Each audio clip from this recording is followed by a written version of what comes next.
मेरा नाम डॉक्टर शैलेंद्र लालवानी है। आज मैं आपको लिवर ट्रांसप्लांट के बारे में कुछ जानकारी देना चाहता हूँ। लिवर ट्रांसप्लांट एक प्रक्रिया है जिसमें पेशेंट का लिवर जो डैमेज हो चुका है उसको हम रिप्लेस करते हैं नए लिवर से। अब इस नए लिवर के दो सोर्सेज होते हैं। एक होता है कि फैमिली मेम्बर या कोई रिलेटिव अपना आधा लिवर डोनेट करे, तो हम डोनर का आधा लिवर निकाल के उसमें लगाते हैं। इसके अलावा दूसरा जो तरीका होता है जिसमें कोई हॉस्पिटल में अगर कोई ब्रेन डेड डोनर है और उसकी फैमिली विलिंग है डोनेशन के लिए, तो उसका हम पूरा लिवर निकाल के पेशेंट में डालते हैं।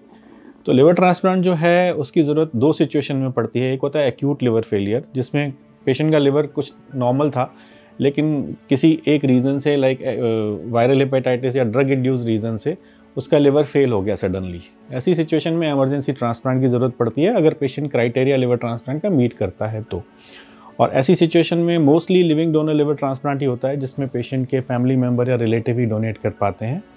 दूसरा जो रीज़न है लिवर डिजीज़ का, that is called as chronic liver failure, जिसमें पेशेंट को बहुत सारी डिजीज़ की वजह से उनका लिवर फेल हो जाता है, जिसमें मुख्य कारण जो होते हैं alcoholic liver disease, hepatitis B, hepatitis C, और आज की डेट में एक बहुत कॉमनली जो रीज़न है ओबेसिटी और डायबिटीज़ रिलेटेड लिवर फेलियर, जिसको हम नैश बोलते हैं कॉमन लैंग्वेज में, जिसकी वजह से इन पेशेंट्स को लिवर ट्रांसप्लांट की ज़रूरत पड़ती है।